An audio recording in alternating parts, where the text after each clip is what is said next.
Hello everybody, High Flyers Tag Team back here with a new video again today. Doing a figure review, which is something I haven't done in a very long time, and I'm going to try to be a lot better with this one, since I feel like some of the other ones are a bit lazier in the past. So hopefully this ends up being a lot better. I'm still not professional or anything, but I got these two guys, and I really wanted to talk about them because I love these. Today, I am showing you guys the brand new Bandai movie monster series, Gigan Rex and Godzilla 2022, or Gemstone Gigan, or we'll just call it Godzilla Jr. too, since, I mean, that's a pretty common name in the fandom for it now. And, yeah, we're going to go over these guys and talk about them. If you haven't seen the short yet, it's still on YouTube. I highly recommend it. I haven't got to talk about it yet, but we'll get to that eventually. First off, we'll start with Gigan Rex here, who looks absolutely awesome. I absolutely love this version of Gigan. It's amazing in the film.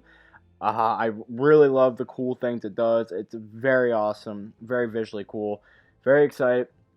Like I said, it's just overall one of my new favorite incarnations of Gigan, and this figure overall does do it justice. It's very unique in the film. It doesn't have the, as you can probably tell from looking at like its stomach, it doesn't have the classic chainsaw sticking out of its stomach or anything, or the buzzsaw. That's because it has a laser in the movies, and its claws are more of like whips and stuff. But yeah, overall, I absolutely love this design, and I'm a little upset the Gigan Miles did not get figures. Maybe they will in the future, but the main Gigan Rex, who is the big bad of the movie, did. So for now, we will simply be going over what they did for this version of Gigan overall, which I still like. Now, I'm going to say this figure feels absolutely great in hand. These silver areas, I'm not quite sure what the paint is. Like, I don't know what that's called, but it feels very good at the touch. Like, it's very good in the hand. It feels completely different from the rest of the body, and I really like it. I also just love the color, too. It's very shiny, as you can see, reflecting off the light. They have it on here. Sadly, they don't, as you can see, have it on the inside.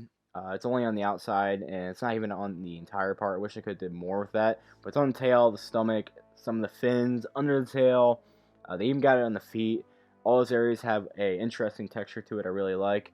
The claw appendages they got with this nice golden color, along with the beak also has a silver. And at the end of the tail, too, they also got more of that gold and silver, and you can see like the trademark under there as well. With that, I do wish there was a little bit more paint to it. I feel like they could have painted some more of the areas a little bit more.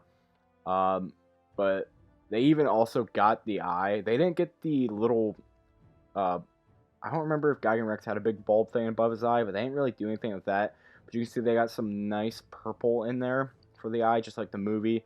I think mine might have a little bit of a QC issue, but I'm not quite sure.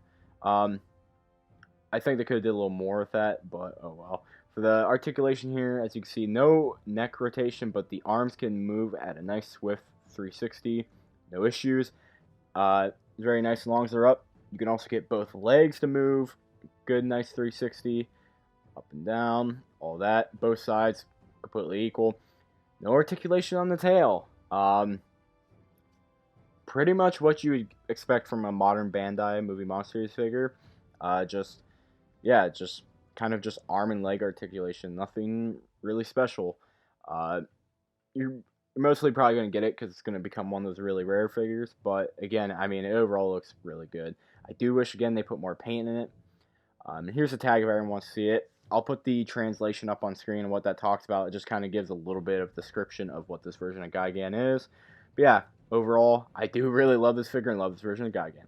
And now we're on the Godzilla Jr. I don't know how many people that's going to make mad saying that, but here we are with the gemstone version of Gigan. When I saw the original film, I did like this design. I can't remember if I initially did, but I started to really like it the more I saw it. I do know that much. Like, I eventually, if I didn't right away, I ended up loving it. And as we got to the film itself, I mean, when I found out they were making an official movie of the design that was from a fan, I was rooting it on because, like, it's so cool to see Toho allowing a fan to get this opportunity, even if it was a fan that worked within the company. And this Godzilla is absolutely awesome, whether it's actually Junior or not, which I'm not going to get into in this video. It's very cool.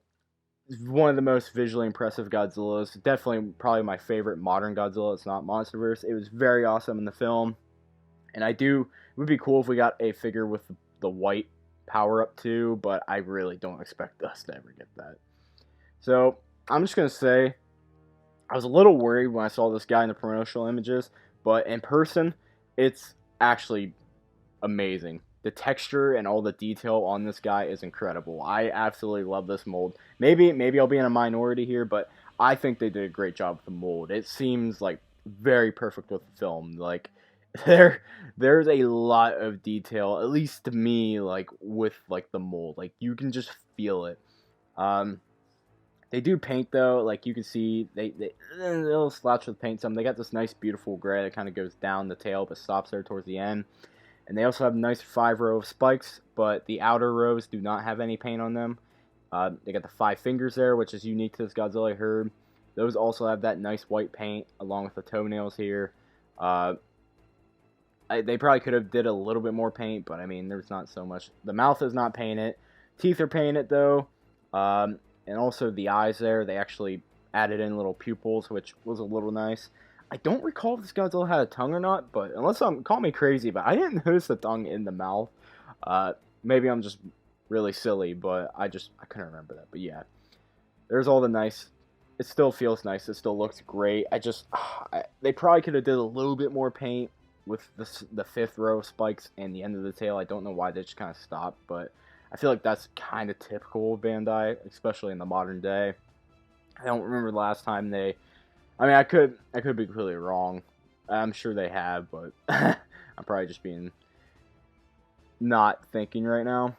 But the head doesn't articulate. The arms can articulate 360, but as you can see there, they do get a little bit stuck against the side.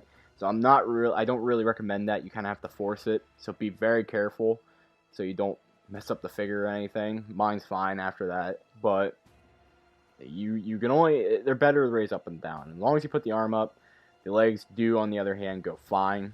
Complete 360. As you can see though, if the arm's down, they're going to get in the way. So the legs though, yeah, good. Nothing with the tail, no articulation, sadly. It just kind of stops there. Same as Gigan Rex, and probably just about, again, what you would probably expect. But overall, I absolutely love this figure. Now we're going to do a quick comparison. I got out the Movie Monster Series Mechagodzilla 2019. He's a bit taller than both of these guys, which is interesting since apparently in their films they're all actually the same exact height, like even Mechagodzilla. Mechagodzilla, I guess, is actually a little taller. He's 122 meters. But I absolutely love their Mechagodzilla release, and these guys all together, they look great. So I am happy with this.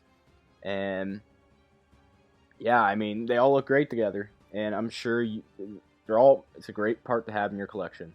I do highly recommend these two. They both, overall, they're probably going to become really rare. They're probably going to kind of become like the ride figure someday. So if you missed out on the ride figure, I do recommend grabbing these guys. If you haven't seen the fan film, if you haven't seen the official short, go check it out. I highly recommend it. It's amazing. I do want to talk about it at some point still, despite the fact it's been out for a month. I have not got around. I haven't got the time to talk about it, and I really want to. I would absolutely love to. I adore Ray Wall's version of Gigan here, and I adore this version of Godzilla that they did. The battle in the movie is awesome. It's really like a big anime fight, and it's very awesome. It's easily the best, like, in my opinion, that Ray Wall's offered.